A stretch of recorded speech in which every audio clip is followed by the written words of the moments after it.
So, our animal handling and safety discussion today is going to be about manipulating manners. And animal behavior involves the reaction of the organism to stimuli or to the environment.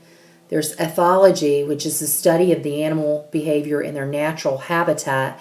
And these behaviors can be instinctive, which means they're born with, or they're learned behaviors.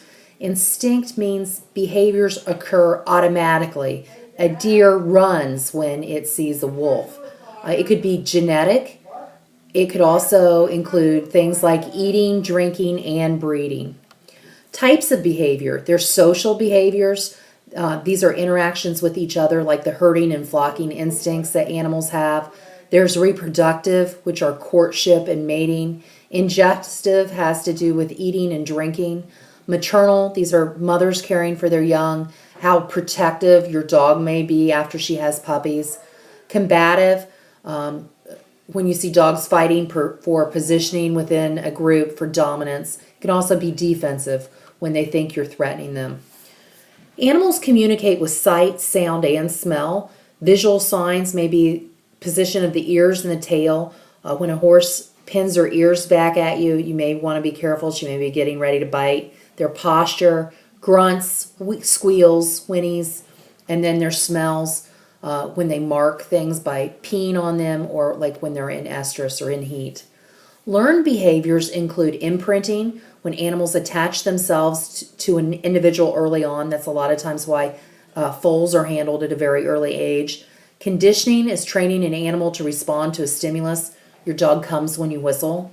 Or habituation, which is getting used to or ignoring a stimulus. When you're working with animals, you need to understand the behavior of animals in safe handling, their temperament, the degree of tameness, the perceptions of the animal.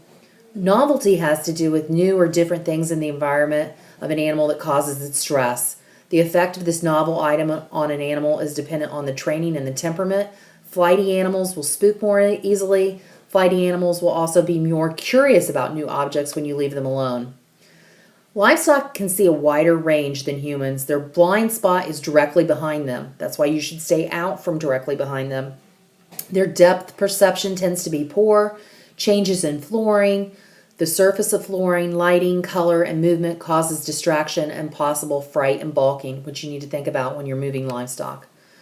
Animals have a different sensitivity to noise than people. Unexpected and loud noise increase the likelihood of stress. Continuous sound, like music, can condition animals to be less stressed around noise. That's why a lot of people will play music for their animals that are going to the fair. A flight zone is simply the personal space of an animal. When you get in that personal space, that's when they want to move.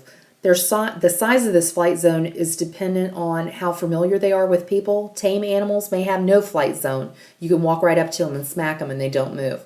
When you're in the flight zone, animals turn and move away. And when you're outside the flight zone, they just turn and look at you.